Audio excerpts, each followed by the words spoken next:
Bien-aimés dans le Seigneur, bonsoir. Nous sommes dans la joie de partager avec vous ces instants où nous sommes là autour de la parole de Dieu. J'aime bien le dire parce que la parole de Dieu, c'est celle qui nous fortifie. La parole de Dieu, c'est celle qui nous fait du bien. Et ce soir, nous voulons partager avec vous un thème important. J'ose croire que de là où vous nous suivez, vous avez passé des bons moments, vous avez passé une bonne journée avec le Seigneur. Et nous croyons que c'est le Seigneur qui va nous fortifier encore ce soir au travers de sa parole, peu importe ce que nous avons eu à vivre dans notre journée, peu importe ce que nous avons eu à encaisser dans notre journée, nous avons un Dieu qui est fidèle, nous avons un Dieu qui est bon, nous avons un Dieu qui veille sur nous. Donc, pour tous ceux qui sont en train de nous suivre au travers les médias, au travers Facebook, que ceux qui sont en train de nous suivre en présentiel ou au travers les médias, nous vous souhaitons en tout cas de très bons moments au milieu de nous et que le Seigneur soit glorifié. Alléluia. Bienvenue donc à ce programme de l'église Beacon Church Paris. Et ensemble, nous voulons simplement prier pour nous recommander entre les mains du Seigneur. Éternel des armées, merci pour ton amour immense. Merci pour ta paix. Merci pour ta joie. Merci pour ton bonheur. Merci pour tout ce que tu réalises dans notre vie maintenant que nous sommes autour de ta parole. Seigneur, fais-nous du bien, enseigne-nous, ouvre-nous l'esprit, Saint-Esprit, ouvre-nous la révélation, l'intelligence, afin que nous puissions comprendre les mystères que Dieu a réservés pour ses enfants. Car l'ignorance nous tue, mais nous croyons que nous sommes vivifiés par l'esprit et la révélation que nous donne ta parole. Saint-Esprit, prend le contrôle de toutes choses et guide-nous au travers de la parole et que Jésus-Christ soit glorifié, lui que nous adorons, que nous célébrons et que nous bénissons. Amen. Gloire soit rendue à Dieu. Nous allons partager un thème bien aimé, très important, qui parle de la sorcellerie. Alors, c'est vrai que on parle beaucoup de la sorcellerie, et la sorcellerie, je peux vous dire que c'est quelque chose qui est vrai. Simplement, je ne veux pas ici démontrer que la sorcellerie est vraie, mais je veux simplement vous donner des indices pour vous faire comprendre que la sorcellerie, c'est quelque chose de réel. Pourquoi? Parce que si la Bible nous parle du diable, si la Bible nous parle des démons, ça veut dire que la sorcellerie existe, bien aimé. Parce que forcément, le diable utilise des canaux et des canaux humains pour pouvoir étendre son emprise maléfique dans la vie des hommes. Parce qu'il ne faut pas oublier que le but du diable, c'est de détruire l'homme. Donc, la sorcellerie existe parce que simplement le diable existe. Et la Bible nous dit clairement que le diable existe, que les démons existent. Donc, la sorcellerie existe. Maintenant que nous sommes d'accord, on va dire, sur le fait que la sorcellerie existe, j'aimerais faire comprendre une chose. C'est que nous appartenons tous à une famille, nous appartenons tous à une tribu, nous appartenons tous à une société, à un groupe, à une nation, à ce monde, bien sûr. Et je vais parler ici de la sorcellerie de famille. Ça veut dire qu'au sein de chaque famille, qu'elle soit simplement la famille, la cellule familiale, papa, maman, les enfants, ou encore cette cellule large qui va prendre les tantes, les oncles, les cousins, les neveux, les nièces, le clan, la tribu, la sorcellerie agit aussi.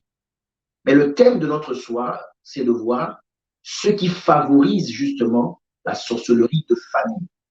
Là, je parle de la famille. Quels sont les éléments aujourd'hui qui font que cette sorcellerie-là, quand elle se passe, quand elle se déroule au sein de la famille, qu'est-ce qui fait que ça prend une ampleur si importante? Qu'est-ce qui fait que ça s'étend rapidement et que son effet est si efficace et si fort? Qu'est-ce qui le fait? C'est ce que nous allons voir et ce que nous allons partager par la grâce du Seigneur ensemble. Donc, une fois de plus encore, je vous bénis, vous tous qui êtes connectés. Et je vous invite bien sûr à partager ce lien afin qu'un grand nombre puisse en profiter, que vous puissiez appeler, signaler autour de vous des membres de la famille, des amis, pour se connecter, pour comprendre avec nous ce thème que nous allons exploiter ensemble. Alors, donc, je parlais de la sorcellerie de famille, ce qui favorise la sorcellerie de famille. Nous allons voir plusieurs points durant ces jours-ci, donc lundi, mardi, mercredi, jeudi. Nous allons le faire en ligne. Et la nuit du vendredi à samedi, nous aurons une veillée pour ceux qui sont à Paris, pour ceux qui sont en France, pour ceux qui sont dans des pays, dans des villes proches de la France, qui peuvent facilement rejoindre Paris. Venez participer à cette veillée où nous allons parler de briser justement l'impact, l'emprise de la sorcellerie de famille, briser cela. Et nous allons passer des moments de délivrance, nous allons passer des moments où nous allons refuser cette emprise par le nom de Jésus, parce qu'au travers de ce séminaire, nous aurons compris les canaux et ceux qui favorisent, ceux qui sont comme des, comme on dit en science, des catalyseurs, ceux qui permettent que l'action aille rapidement et avec un effet, un impact important que nous connaissons aujourd'hui. La sorcellerie détruit beaucoup de vies. La sorcellerie assiège beaucoup de vies. Beaucoup de personnes sont oppressées, beaucoup de personnes sont détruites, leurs projets sont détruits. Beaucoup de personnes perdent même la vie à cause de la sorcellerie. Donc, c'est quelque chose d'assez important. Alors, je disais, donc, nous allons voir plusieurs points. Et aujourd'hui, nous allons sans plus tarder commencer par un point. Un point qui est très important. Nous allons parler aujourd'hui essentiellement le lien de sang, la sorcellerie de famille, ce qui favorise la sorcellerie dans la famille. Nous allons parler du lien du sang parce que c'est quelque chose de très important. Nous avons tous le sang en nous et nous ne pouvons pas, comment je dirais-je, changer de sang. Alors oui, scientifiquement, on peut dire on a fait une transfusion, etc. Mais en réalité, le sang dont je vous parle, c'est pas seulement ce liquide rouge qui coule dans nos veines. Mais il faudrait savoir que le sang a une portée spirituelle. Le sang, c'est d'abord quelque chose de spirituel. C'est pour ça qu'on peut te faire une transfusion sanguine. Mais en réalité, le sang dont on parle, comme ça d'abord, c'est d'abord une identité spirituelle. Ce sang-là demeure. Ce sang-là reste. Parce que spirituellement parlant, c'est une identité que je pourrais dire dans un premier temps, retenez-le comme ça, mais on va comprendre après, qu'on ne peut pas changer humainement parlant. Humainement parlant, tu ne peux pas changer cette identité du sang. C'est impossible. Tu gardes cette identité-là et spirituellement parlant, et cette identité-là que ça représente dans le monde spirituel qui a un impact, qui parle et qui joue en ta faveur ou en ta défaveur. Et le diable, comme il ne fait que copier les principes de Dieu, j'aimerais bien qu'on me suive attentivement parce que c'est vraiment un enseignement. J'aimerais que les gens comprennent, que l'on ne soit pas seulement dans les fusions au nom de Jésus, mais que nous puissions surtout comprendre. On aura le temps de prier, surtout pour ceux-là qui sont avec nous à la veille. On aura le temps de prier, mais avant, j'aimerais que ta prière soit bien ciblée parce que tu auras compris les éléments sur lesquels cette sorcellerie de famille agit. Et qu'est-ce qui sert de catalyseur, qui permet que ça prend vite, qui permet que ça a de l'emprise facilement sur toi, qui permet que ça comme un droit sur toi. Et que même quand tu luttes, c'est quelque chose de difficile à s'en débarrasser. On le sait très bien, la sorcellerie, au niveau de la famille, c'est quelque chose de très difficile. Les sorciers ont multiplié, comme certains disent, les sorciers aujourd'hui se sont développés aussi. La sorcellerie, ce n'est pas seulement au niveau de la famille. Aujourd'hui, on peut avoir la sorcellerie en dehors de la famille, du cadre familial. On peut être oppressé par des sorciers qui ne sont pas de la famille. On peut être détruit, attaqué, combattu par des sorciers qui ne sont pas du tout de la famille. Oui, c'est vrai. Mais là, nous voulons prendre l'aspect de la famille. Parce que tu appartiens à une famille. Et ça, c'est important. Tu peux changer de nationalité, tu peux changer de famille, tu peux changer de quartier, tu peux changer tout ce que tu veux de pays, de ville. Mais la famille, c'est un lien. Et pourquoi c'est un lien qu'on ne peut pas changer humainement? Parce qu'il y a le sang. Je reviens encore au sang. Et ce sang-là, ce n'est pas seulement le liquide rouge que nous voyons couler de nos veines ou dans nos veines. C'est une identité, c'est toute une identité spirituelle. Parce que avant même que tu ne saches marcher, parler, dès les premiers instants où tu as commencé à être formé, cette identité-là était rattachée à toi. Alléluia. Donc, il faudrait que tu comprennes cela. Alors, nous sommes en train de parler du lien du sang, je le disais. J'ai donc dans la famille, il y a cette portée-là. du sang. Qu'est-ce que nous dit la Bible? La Bible nous dit dans Lévitique 17, car l'âme de la chair est dans le sang. Lévitique 17, le verset 11. Car l'âme de la chair est dans le sang. Je vous l'ai donné sur l'autel afin qu'il servisse d'expiation pour vos âmes, car c'est par l'âme que le sang fait l'expiation. Donc, Lévitique, déjà dans l'Ancien Testament, à l'époque de la loi, Dieu qui parlait expliquait déjà que l'âme de la chair est dans le sang. L'âme de la chair est dans le sang. Vous voyez que déjà la Bible nous fait comprendre que le sang, ce n'est pas seulement une matière physique qu'on peut toucher, qu'on peut palper, qu'on peut changer par une transfusion ou que sais-je, mais c'est quelque chose qui a déjà une portée spirituelle. Parce que là, la Bible relie déjà l'âme au sang. Dans Matthieu 26, le verset 28, la Bible dit, car ceci, c'est Christ qui parle, dans le dernier repas. Il dit, car ceci est mon sang, le sang de l'alliance qui est répandu pour plusieurs, pour la rémission des péchés.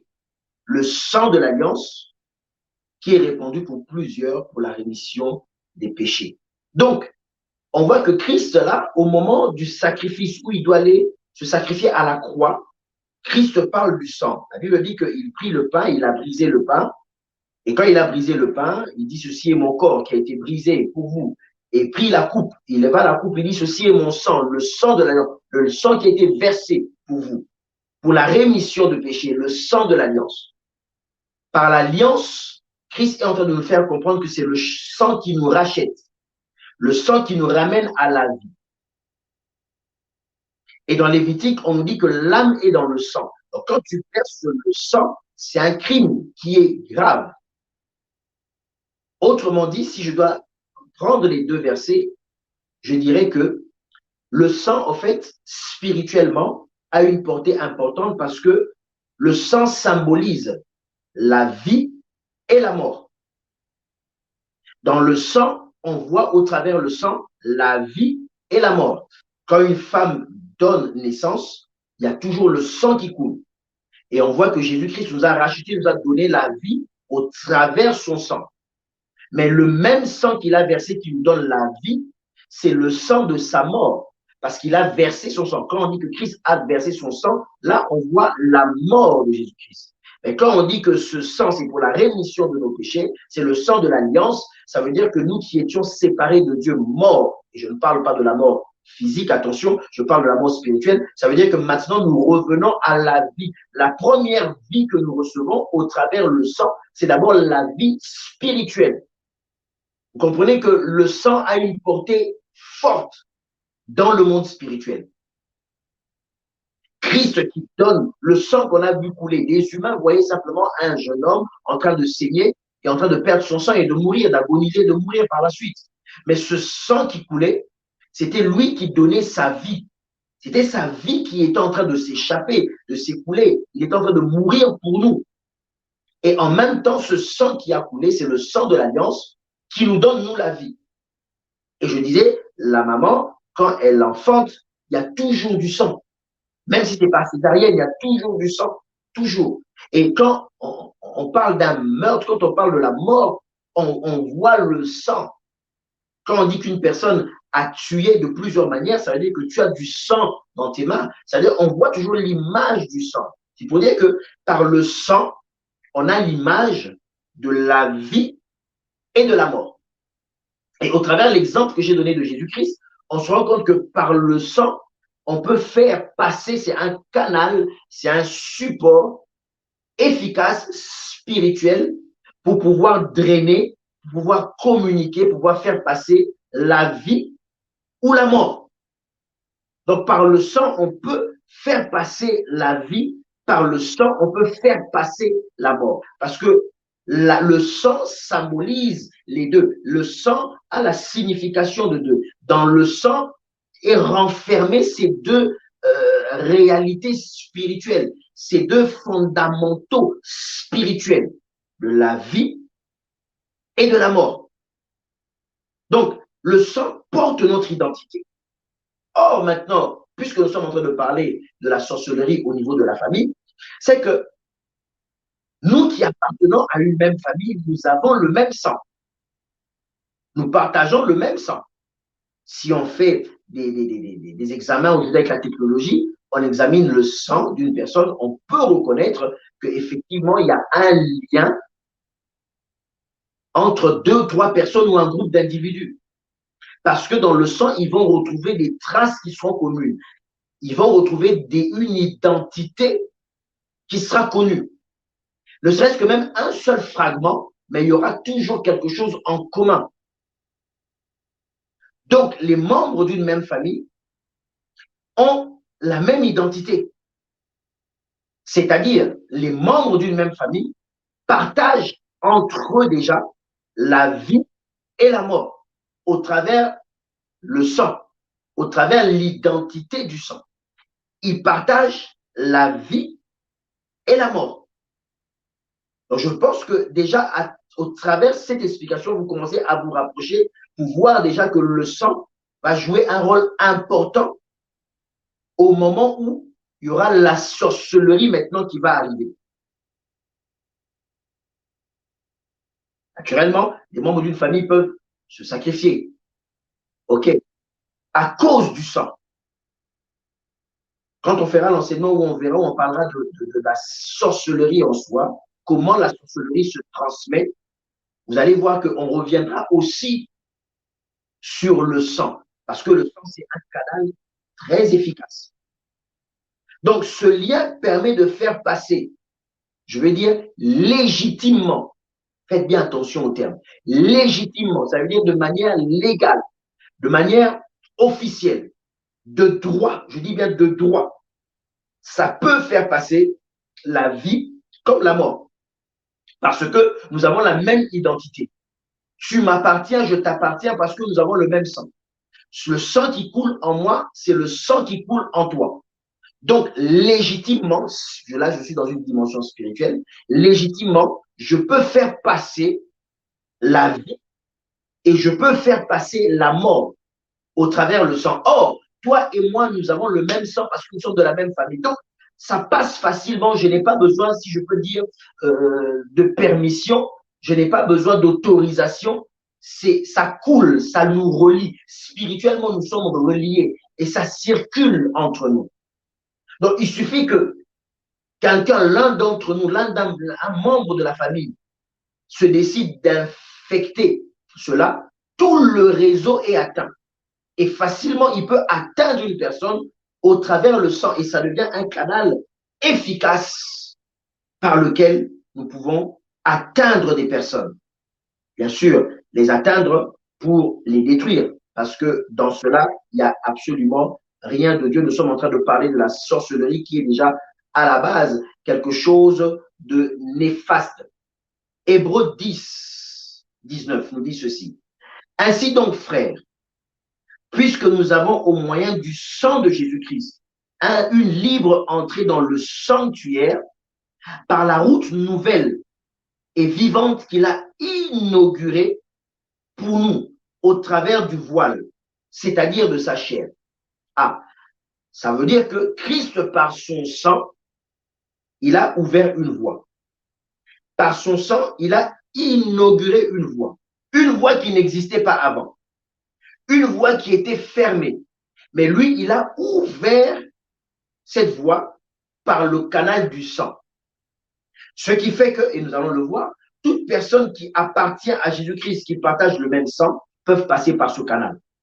Donc, le sorcier de la famille, il suffit que par le sang, il puisse ouvrir une brèche. Par le sang, il ouvre une brèche. Par le sang, il ouvre une nouvelle voie pour pouvoir atteindre sa cible, pouvoir atteindre un membre de la famille. Et il le fait légitimement parce que le sang lui permet d'ouvrir une voie. Le sang lui permet d'inaugurer une voie, d'ouvrir des nouveaux canaux, simplement pour pouvoir atteindre une personne, sa cible, qui est peut-être toi, et pouvoir te détruire. Par le sang, il le fait, si je peux dire, de manière naturelle, sans trop d'efforts. Parce que quelque part, même spirituellement parlant, il peut justifier cela. Spirituellement parlant, il n'a pas besoin d'autorisation. Mais au contraire, le sang, c'est comme une clé. Il peut ouvrir une voie. Il peut ouvrir une brèche. Même quand toi, tu es dans la prière, toi, tu es en train de prier par le sang. Même si tu fermes toutes les brèches, tu essaies de ne pas être dans le péché, tu essaies de ne pas, comme on dit, tendre le bâton. Mais lui, par le sang, déjà, il a le moyen d'ouvrir une voie, de tracer une nouvelle voie pour pouvoir t'atteindre et pour pouvoir te détruire. Alléluia. Mais à cela, maintenant, il faudrait que nous avancions pour que tu comprennes. Peut-être que quand tu m'entends, tu te dis, je suis foutu. Je n'ai pas d'échappatoire. Je ne peux pas leur échapper. Oui, humainement parlant, je dis bien humainement parlant, tu ne peux pas les échapper. C'est pour ça que le sorcier de ta famille peut être au fin fond de ton village, dans je ne sais quel continent, et toi, tu es à des kilomètres dans un autre continent. Ce n'est pas parce que tu as coupé les liens avec lui que tu ne l'appelles pas, tu ne lui dis pas bonjour, tu ne lui envoies pas l'argent, qu'il ne peut pas t'atteindre. Le jour où il se décide de vouloir t'atteindre, il peut, par le canal simplement du sang, il peut essayer, il peut tenter d'ouvrir une voie. Il a la possibilité par le sang d'ouvrir une voie. Il a la possibilité par le sang d'ouvrir une brèche. Il a cette possibilité-là, même si tu es à distance, parce que c'est quelque chose de spirituel. Il n'a pas besoin de te voir. Vous êtes reliés par le sang, même si tu ne le vois pas, même si tu ne le côtoies pas, vous êtes reliés par le sang. Et à cause du sang, on a vu que Christ a ouvert une voie nouvelle. Il a tracé une voie. Et lui aussi, il peut tracer une voie pour t'atteindre. Alléluia. Je prie Dieu, par ce que je vais expliquer, qu'au nom de Jésus, qu'il ne puisse pas, à chaque fois que les sorciers de ta famille voudront t'atteindre, qu'ils ne puissent pas t'atteindre. Et je vois certaines personnes qui me posent la question, mais pasteur, je suis fatigué. Quand est-ce que les sorciers de ma famille vont me laisser tranquille? Ils ne pourront jamais te laisser tranquille. Ils tenteront toujours de t'atteindre parce que le lien du sang existe. Et eux, ils voudront toujours utiliser ce lien du sang. Mais béni soit Dieu, parce que nous allons lire un texte qui va te faire du bien. J'aimerais que tu dises merci au Seigneur, merci Jésus-Christ pour la croix de Golgotha.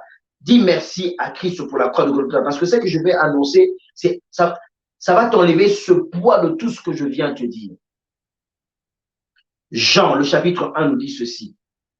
Mais à tous ceux qui l'ont reçu, à ceux qui croient en son nom, elle a donné le pouvoir de devenir enfants de Dieu, lesquels sont nés, non du sang, ni de la volonté de la chair, ni de la volonté de l'homme, mais de la volonté de Dieu. Ah, lesquels sont nés ni de la volonté de la chair, ni de la volonté du sang, mais de la volonté de Dieu. Oh, ça c'est merveilleux. Ça veut dire quoi? Et ça, c'est là où nous allons étudier et voir comment le Seigneur a pu te délivrer et te faire sortir de ce lien maléfique qui semblait être un poids que tu ne pouvais enlever, que tu ne pouvais ôter dessus de toi. Mais Dieu a permis que tu puisses aujourd'hui avancer. Peut-être que tu lis ce texte à chaque fois, mais tu n'as jamais vraiment compris le sens de ce texte. Aujourd'hui, tu vas comprendre le sens de ce texte dans le cadre de la sorcellerie, dans le cadre de ce qu'il y a de compliqué, de ce qu'il y a de mystique dans la sorcellerie. Tu verras ça aujourd'hui par le nom de Jésus-Christ. Alléluia. Donc, la Bible dit que Christ est venu et il nous a sauvés. Et désormais, à ceux qui ont cru, c'est-à-dire ceux qui sont venus se réfugier auprès de Dieu, ceux qui sont venus demeurer auprès de Dieu, ceux qui ont cru au Seigneur Jésus-Christ, à ceux-là, il dit qu'il a donné le pouvoir de devenir enfants de Dieu, lesquels, enfants de Dieu, ne sont pas nés de la volonté de la chair ou du sang, mais sont nés de la volonté de Dieu. Alléluia. Lesquels ne sont pas nés de la volonté de la chair ou du sang, mais sont nés de la volonté de Dieu. Ça, c'est important, cet aspect de dire qu'ils ne sont pas nés de la volonté de la chair ou du sang, mais de la volonté de Dieu. Tout va se jouer là. Tout va se jouer là parce que tu vas comprendre que Dieu a ouvert une nouvelle brèche pour toi. Dieu a ouvert une possibilité pour te sauver. Dieu a ouvert une possibilité pour te donner la vie. Et nous allons étudier cela. Donc la Bible dit qu'ils sont nés ni de la volonté du sang. On va commencer par le sang. Le Seigneur Jésus-Christ est venu dans le monde et il est venu former une nouvelle famille en Jésus-Christ. Une nouvelle famille, ça c'est important. Une nouvelle famille en Jésus-Christ. Ça veut dire que quand tu as cru au Seigneur Jésus-Christ, tu n'appartiens plus à ta famille. Tu es détaché de ta famille. Alors tu me diras, oui, je porte toujours le même nom. Mon père, c'est toujours mon père, ma mère, c'est toujours ma mère. Oui, en effet, mais je suis en train de te parler que c'est quelque chose de spirituel. C'est quelque chose de spirituel. Tu n'appartiens plus à ta famille, c'est-à-dire spirituellement parlant, tu changes d'identité. Souvenez-vous que j'étais en train de parler de l'identité spirituelle. Le sang, c'est une carte d'identité spirituelle pour nous. OK? Donc, j'étais en train de dire que quand tu as accepté Christ comme Seigneur et Sauveur, tu changes de dimension. Et la Bible précise très bien que nous qui sommes devenus enfants de Dieu, nous faisons partie maintenant de la famille de Dieu. Et nous sommes nés de nouveau. De la même manière que quand tu es né de ta maman, nous sommes nés de nouveau. Sauf que ce n'est pas une naissance physique. Nicodème qui disait à Jésus-Christ dans Jean 3, devrais-je rentrer dans le sein de ma mère et naître à nouveau? Non, Nicodème. Il s'agit d'eau et d'esprit. Donc nous sommes dans une dimension spirituelle. Quand tu nais dans cette nouvelle famille spirituelle, qu'est-ce qui se passe? C'est que tu n'es pas né par le lien du sang de tes parents, de ta famille, ni de la volonté de la chair, ni de la volonté d'un homme, mais de la volonté de Dieu. Alors, pourquoi la Bible parle d'abord de la volonté du sang? Que tu n'es plus lié au sang de ta famille. Alléluia. Tu n'es plus lié au sang de dans la pensée juive. Dans la pensée juive, la procréation impliquait le mélange des sangs des deux parents. Ça veut dire que le sang de la maman, le sang du papa se mettent ensemble. Et dans la pensée que nous avons ici, telle que Jean nous le fait, nous le rapporte, il veut nous faire comprendre que là, il ne s'agit plus des sang de tes parents qui t'ont donné ton sang à toi, auquel tu es lié, par lequel tu es lié à la fois à la famille de ton père et à la famille de ta mère, parce que la sorcellerie ne vient pas toujours de la famille de papa, la sorcellerie ne vient pas toujours que seulement de la famille de maman, ça peut venir de l'un ou de l'autre, et de l'un et de l'autre. Donc ça veut dire, ça peut les deux à la fois ou d'un côté. Jean veut nous faire comprendre que désormais, la descendance physique ne compte plus dans le monde spirituel. Ce qui compte maintenant, c'est notre descendance spirituelle qui compte. Nous appartenons à Dieu. Alléluia. Donc, Jésus parlait aux Juifs de l'époque et était en train de leur contredire à une idée qu'il suffisait simplement d'être de la descendance d'Abraham pour être sauvé. Parce que dans Jean 8, 33, vous allez voir qu'il disait, mais nous sommes la descendance d'Abraham, nous ne pouvons pas être esclaves. Mais Christ ne leur parlait pas d'une descendance d'Abraham physique. Il disait qu'il fallait être une descendance d'Abraham spirituelle pour être libéré et considéré être enfant de Dieu. Il ne s'agissait plus simplement d'être enfant d'Abraham physique, mais il fallait que la circoncision, que l'alliance d'Abraham entre dans une dimension spirituelle dans la vie d'une personne pour que cette personne soit sauvée. C'est en cela qu'il leur faisait comprendre qu'il n'y avait plus de lien par rapport au sang. C'est-à-dire que maintenant, spirituellement parlant, ton identité a changé. Spirituellement parlant, le sang qui coule dans tes veines, ce n'est plus le sang de tes parents. Ça maintenant, ça devient le sang de Jésus-Christ.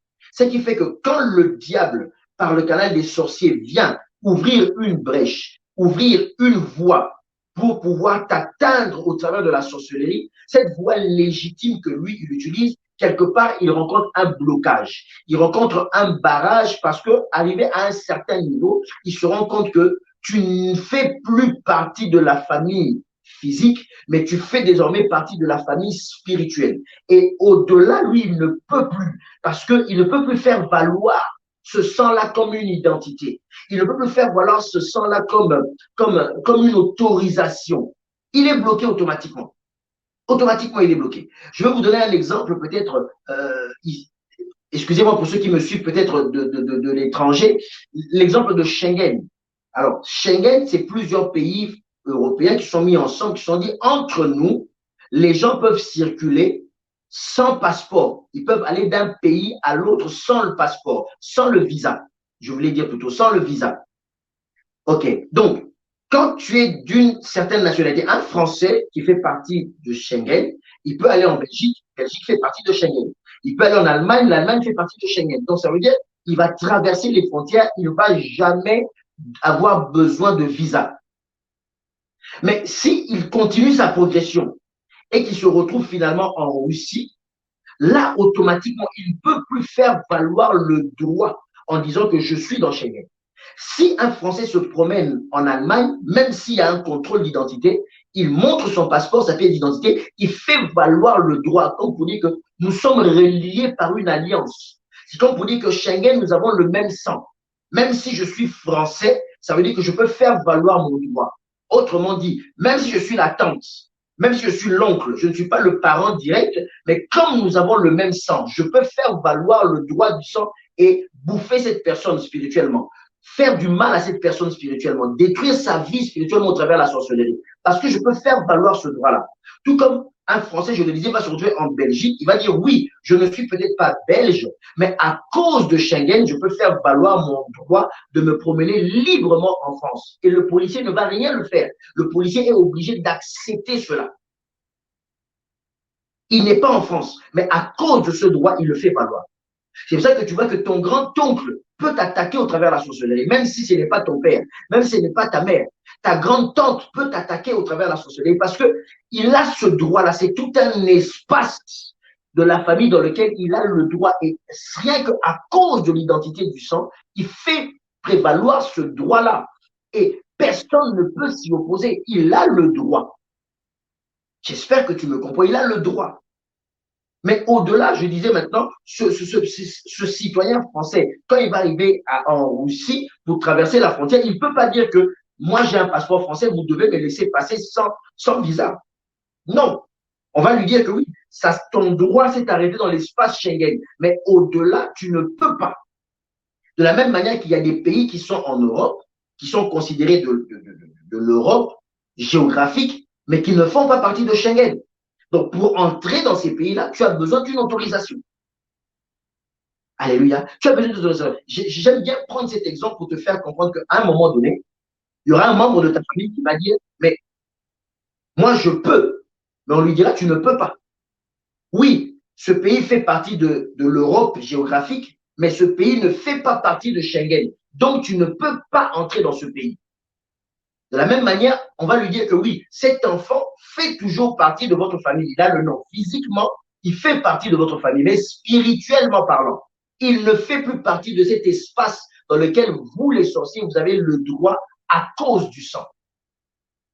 Du coup, les sorciers seront bloqués à cause du sang de Jésus-Christ. Parce que désormais, tu es né de nouveau et tu as le sang de Jésus-Christ qui coule dans tes veines. Bien aimé, la meilleure façon de résister aux sorciers, ce n'est pas d'avoir un esprit éveillé. Ce n'est pas d'avoir, comme on dit, entre guillemets, permettez-moi une grande gueule. C'est d'être né de nouveau et d'avoir le sang de Jésus-Christ désormais qui coule dans tes veines. Si tu n'as pas le sang de Jésus-Christ qui coule dans tes veines, les sorciers de la famille ont encore des droits sur toi. D'où il est important, si tu veux combattre et résister à la sorcellerie, de donner ta vie au Seigneur et de devenir toi-même enfant de Dieu. C'est dommage de voir beaucoup de gens qui veulent résister à la sorcellerie. Quand on dit qu'il y a veillé, quand on dit qu'il y a un séminaire de délivrance contre la sorcellerie, ils viennent et ils disent au nom de Jésus, ils vont transpirer, ils vont invoquer, ils vont déclarer, mais ils ne sont jamais convertis. Ils n'ont jamais donné leur vie au Seigneur. Bien aimé, moi, si je veux te parler de la délivrance de la sorcellerie, je dois d'abord commencer par te dire, donne ta vie à Jésus-Christ. Donne ta vie à Jésus-Christ et que le sang de Jésus-Christ vienne annuler tous les droits que ta famille a au travers de cette identité spirituelle qui est très importante et à ne pas négliger. Donne d'abord ta vie au Seigneur Jésus-Christ. Tourne-toi vers le Seigneur et que le sang de Jésus-Christ coule en toi. C'est la seule chose qui pourra déjà commencer à bloquer un des canaux, une des choses qui favorise, je dis bien qui favorise. C'est ça qu'avec la sorcellerie de famille, ça va très vite parce qu'il y a une identité qui est importante, qui est le sang. Il y a une identité qui est très importante. Et à tout moment, on peut te faire revenir parce que tu appartiens à cette communauté-là. Tu appartiens à cette alliance-là. Tu n'as pas choisi de naître dans une famille, mais tu peux choisir de naître dans la famille de Dieu. Tu n'as pas choisi qui est ton père, qui est ta mère, qui sont tes parents, mais tu peux choisir qui peut être ton père spirituel en la personne de Dieu. Je ne parle même pas de ton pasteur, je ne parle même pas d'un prophète, je ne parle même pas d'un homme de Dieu, je ne parle même pas de ton berger, je ne parle même pas du frère, de la sœur à l'église qui te soutient en prière, je te parle de Dieu d'abord. Donne ta vie au Seigneur, fais attention, le sang va te poursuivre. C'est une identité forte. C'est une identité très forte. Christ a dit, ne soyez pas seulement attachés à la descendance d'Abraham physique, mais soyez-le de manière spirituelle. Alléluia. Soyez-le de manière spirituelle. Je prie le Seigneur. S'il y a une personne qui m'écoute ce soir, qu'elle donne sa vie à Dieu, si elle n'a pas encore donné sa vie au Seigneur, donne ta vie au Seigneur et tu verras que la puissance de la sorcellerie ne pourra rien contre toi. Absolument rien contre toi. Car l'identité par laquelle ils viennent se présenter, qui leur donne accès et droit, qui leur donne même le pouvoir d'ouvrir une voie, une brèche dans ta vie, ils ne pourront plus l'utiliser dans le nom de Jésus-Christ. Ils ne pourront plus l'utiliser. Donc, on voit que le lien du sang est un lien très important et quelque chose qui favorise vraiment. C'est pour ça que dans la nouvelle naissance, Dieu nous change, entre guillemets, le sang. Parce que physiquement, il ne peut pas le faire. Alors, il le fait spirituellement. Dieu nous change le sang. Nous avons désormais un sang nouveau au travers de la nouvelle naissance. Et nous sommes nés ni de la volonté du sang. C'est-à-dire que le sang humain n'a rien à voir là-dedans. C'est désormais le sang de Jésus-Christ qui coule. Et ce sang de Jésus-Christ-là fait barrière. Le sang de Jésus-Christ fait barrière. Nous allons revenir là-dessus. Et toujours en exploitant le texte de Jean, la Bible dit qu'ils sont nés ni de la volonté de la chair. Ça veut dire que ni de la volonté du désir charnel, du désir sexuel. La naissance spirituelle n'a rien à voir avec la naissance physique qui résulte de l'acte sexuel ou encore aujourd'hui avec la science d'une manipulation humaine. Parce qu'aujourd'hui, il y a des fécondations in vitro. Il y a des manipulations aujourd'hui. Mais ça ne résulte ni de l'acte sexuel, ni de la manipulation humaine dans un laboratoire. Rien du tout. C'est simplement, la nouvelle naissance, c'est simplement l'expression de la volonté de Dieu. Et la Bible dit, ce n'est pas la volonté de la chair. Ça veut dire que la nature, quand on parle de la chair, on parle du côté faible de l'être humain. Et Jean nous dit, nous ne sommes pas nés de la volonté de la chair. Ça veut dire que de ce côté que nous avons dans notre humanité, quand on parle de notre chair, on parle de ce côté qui est faible. On parle de ce côté qui est penché vers le péché. On parle de ce côté qui est attiré vers le péché. Ainsi, on parle de notre chair, ce côté qui est corrompu, ce côté qui nous emmène dans la faiblesse, ce côté qui nous fragilise. Alléluia. Et la Bible dit que nous ne sommes pas nés de cette volonté-là. Ça veut dire que, simplement, désormais, à cause de la nouvelle naissance, cette partie faible ne peut plus agir en toi. Tu n'es pas né, tu ne dépends pas, tu ne découles pas de cela. Ça veut dire que nous transmettons à nos enfants cette partie de la chair parce que nous-mêmes nous l'avons. Et comme nous faisons nos enfants de manière physique et une famille est composée, la famille s'élargit, s'agrandit, nous transmettons cette partie faible de la chair. Or, la nouvelle naissance, Dieu ne nous communique pas une faiblesse. L'être nouveau qui naît avec la force, la grâce de Dieu, la plénitude de Dieu, la capacité de résister au péché, la capacité de ne pas céder à la chair. C'est ça que la Bible dit que nous ne sommes pas nés de la volonté de la chair. Alléluia. Nous ne sommes pas nés de la volonté de la chair. C'est pour ça que la Bible l'exprime ainsi. Ça veut dire que Dieu, quand il a eu à nous enfanter, si je peux dire ça ainsi, Dieu ne nous a pas communiqué une faiblesse parce qu'en Dieu, il n'y a pas de faiblesse. Or, dans la famille telle que nous sommes, nous communiquons nos faiblesses, nous communiquons nos tares, nous communiquons nos liens. C'est pour cela que quelque part, on parle même des liens. Ça veut dire que je peux avoir une faiblesse, tu peux avoir une faiblesse et on se communique cela entre nous. Et ces faiblesses, ça peut être des voies par lesquelles, justement, à cause du lien du sang toujours qui nous réunit, peuvent être des canaux par lesquels le diable, quand il vient avec la sorcellerie au sein de la famille, ça prend davantage de l'ampleur parce qu'ils connaissent eux-mêmes au sein de la famille les différentes faiblesses, les différentes tares spirituelles que nous avons au fond de nous. Et la Bible dit, nous ne sommes pas nés non plus de la volonté de l'homme. Ce n'est pas un homme qui a décidé notre nouvelle naissance. Littéralement, ça veut dire que nous ne sommes pas nés de la volonté de l'homme, du mari, de la femme. Et là, dans la pensée juive, c'est surtout le mari. On parle de l'homme, je suis bien dans la pensée juive. Suivez-moi très bien, ne m'interprétez pas autrement. Donc, dans la pensée juive, le mari qui prend conscience qu'il doit donner une descendance. Et la femme est là comme pour être, permettez-moi le terme entre guillemets, l'instrument, la personne par laquelle il pourra avoir une descendance. Mais gloire soit rendue à Dieu, les mamans, vous n'êtes pas des instruments, vous êtes des aides, vous êtes des êtres humains et vous méritez tout le respect à cause justement de certaines choses et de certaines fonctions que Dieu vous a données dans ce monde, que nous, êtres humains, hommes, nous n'avons pas. Et nous sommes loin de comprendre combien il vous faut de l'énergie, de l'amour, de la patience pour porter la responsabilité que Dieu vous a donnée. Donc l'homme est considéré comme le responsable de la création. Ça, c'est dans la pensée juive. L'homme est considéré comme le responsable de la création. C'est lui qui décide de donner la vie. C'est lui qui décide de faire un enfant. C'est ça que vous voyez que quand on parle de la généalogie, on parle des hommes, on remonte tel, et on parle souvent des hommes. On énumère que des hommes pour monter. Là, c'est dans la pensée juive. On ne parlait que des hommes pour remonter. Alléluia. Et on va revenir sur cette fameuse généalogie. Donc, ça veut dire que par le lien du sang, c'est lui qui a décidé. C'est lui qui a voulu. Et lui, il le fait. Il le fait.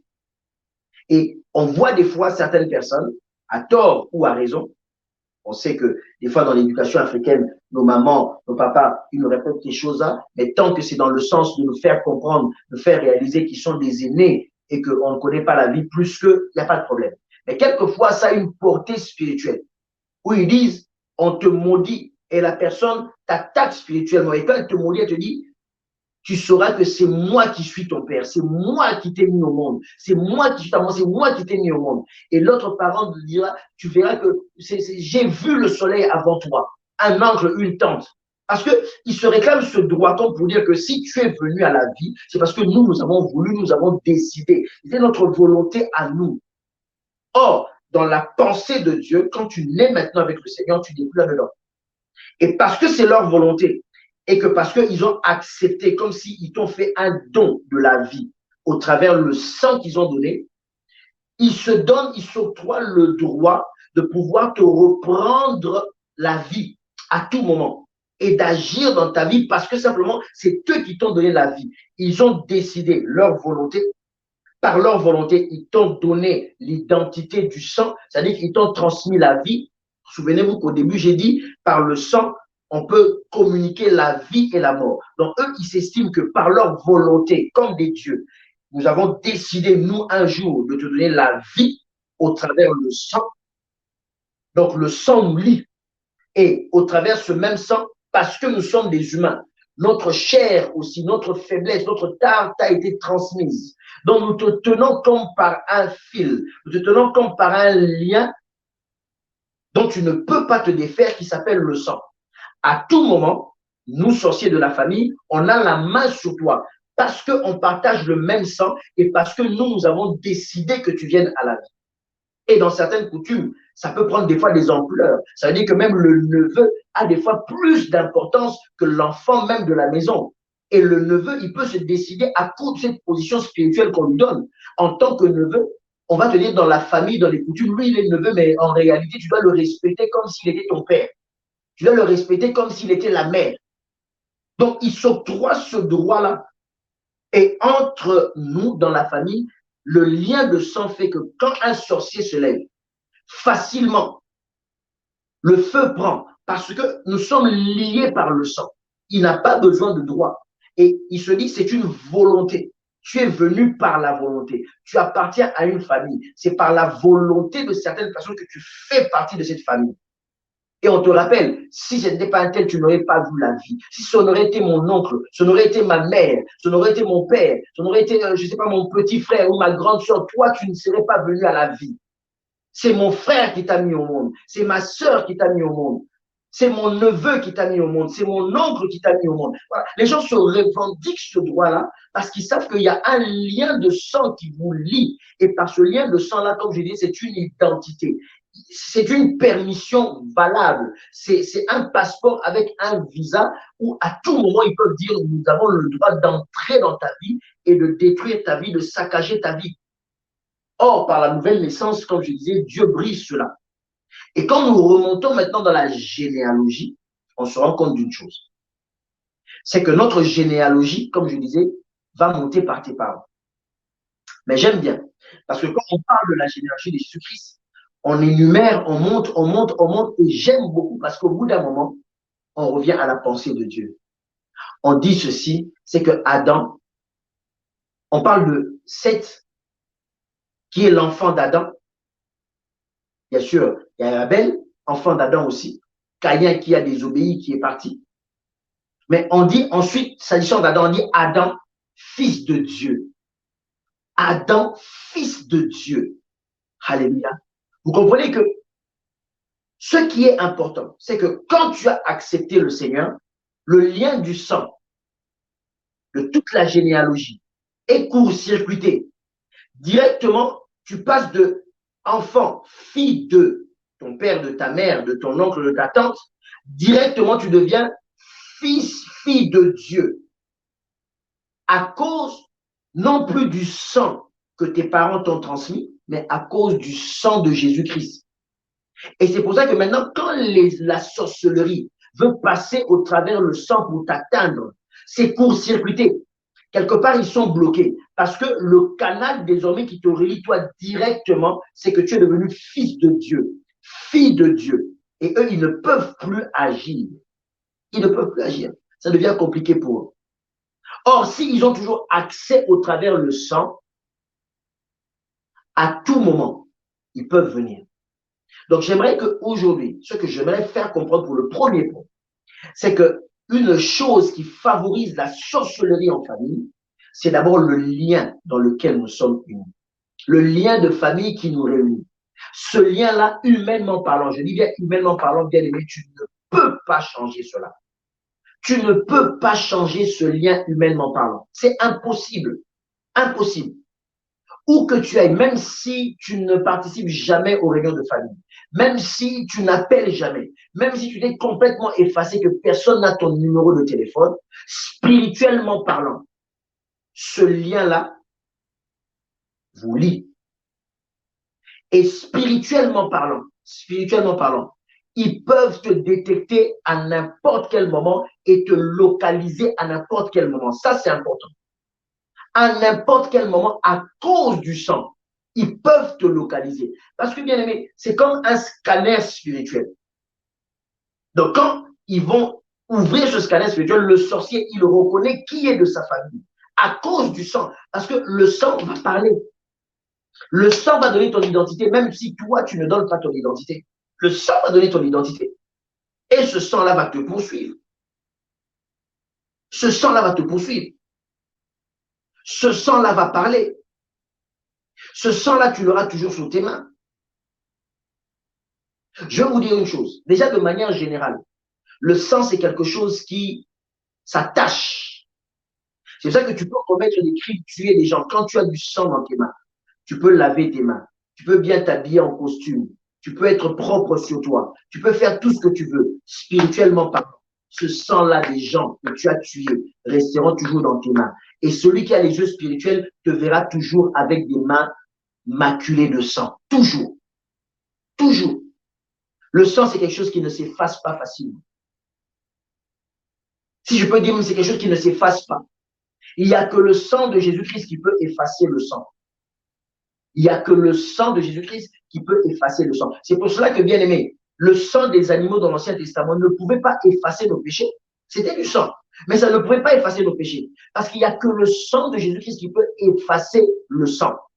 Mais le sang avec le sang ne peut pas effacer le sang. Il y a des gens qui disent, OK, d'accord, moi, comme je suis dans une famille où il y a trop de sorciers, je veux épouser une autre personne qui a une famille, entre guillemets, saine. Comme ça, désormais, comme je suis maintenant marié dans cette famille-là, ou cette famille-là m'a épousé, je ne fais plus partie de ma famille et maintenant je suis dedans. Bien aimé, tu ne peux pas effacer le sang. Quand tu es marié, tu ouvres encore une autre brèche. Parce qu'il n'y a plus seulement le sang de ton mari, de ton père et de ta mère, mais en plus de ça, il y a le sang de ton mari qui vient se rajouter. Donc, bien aimé, même en ce qui concerne le mariage, spirituellement parlant, vous voyez que l'histoire de sang, ça a une grande portée, très grande portée.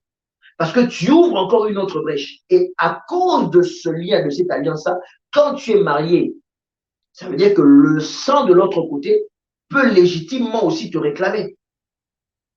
Ça veut dire que tu peux être attaqué par les sorciers, non seulement de ta famille, la famille de ton père ou de ta mère, mais ça peut être les sorciers de ta belle famille. Et quand je dis ta belle famille, ce n'est pas seulement l'homme, la femme par rapport à sa belle famille, la famille du mari, non. Ça peut être, il y a des hommes qui sont attaqués par leur belle famille, la famille de leur femme. Ça existe et j'en connais, il y a des cas sérieusement attaqués. Parce que tu as ouvert encore une autre brèche, tu es encore venu rajouter une autre identité, comment je peux dire, un autre visa dans ta vie. Donc fais très attention. Ce n'est pas quelque chose de négligeable. Fais très, très, très attention. Très attention. Et comme je disais, ce n'est pas parce que tu t'es marié dans une autre famille que ça vient annuler le sang qu'il y avait avant. Le sang ne peut pas effacer le sang. Il n'y a que le sang de Jésus-Christ qui peut effacer et te donner un nouveau départ. Il n'y a que le sang de Jésus-Christ. Donc, quand tu deviens enfant de Dieu, tu retrouves ce lien-là directement avec Dieu. Et c'est en ce moment-là où ta famille ne peut plus, ta belle famille ne peut plus passer par le lien du sang pour pouvoir t'atteindre dans la sorcellerie. Ils ne pourront plus utiliser cela comme un catalyseur pour avoir de l'emprise sur toi, un droit sur toi. Parce que désormais, toi, le sang, c'est le sang de Jésus-Christ qui domine dans ta vie. Le lien du sang. Le lien du sang. Et je retiens, un, bien-aimé, donne ta vie au Seigneur si tu veux combattre efficacement la sorcellerie. Il n'y a que le sang de Jésus-Christ qui peut te mettre à l'abri de la sorcellerie de ta famille. Deuxièmement, ne pense pas que le sang peut effacer le sang. Il n'y a que le sang de Jésus-Christ qui peut effacer le sang. Le sang de ta belle famille ne pourra pas effacer le sang. Le sang de ton mari, de ta femme ne pourra pas effacer le sang. Ça ne pourra pas effacer. Il n'y a que le sang de Jésus-Christ qui pourra effacer pour te donner une garantie. Un sang par lequel la sorcellerie ne peut pas passer. Ne peut pas passer. Donc, nous sommes en train de parler de ce qui favorise la sorcellerie en famille. Et le premier point que nous avons vu ce soir, c'est le lien de sang qu'il y a dans la famille. Ce lien qui nous unit, qui est un lien qui est très bien.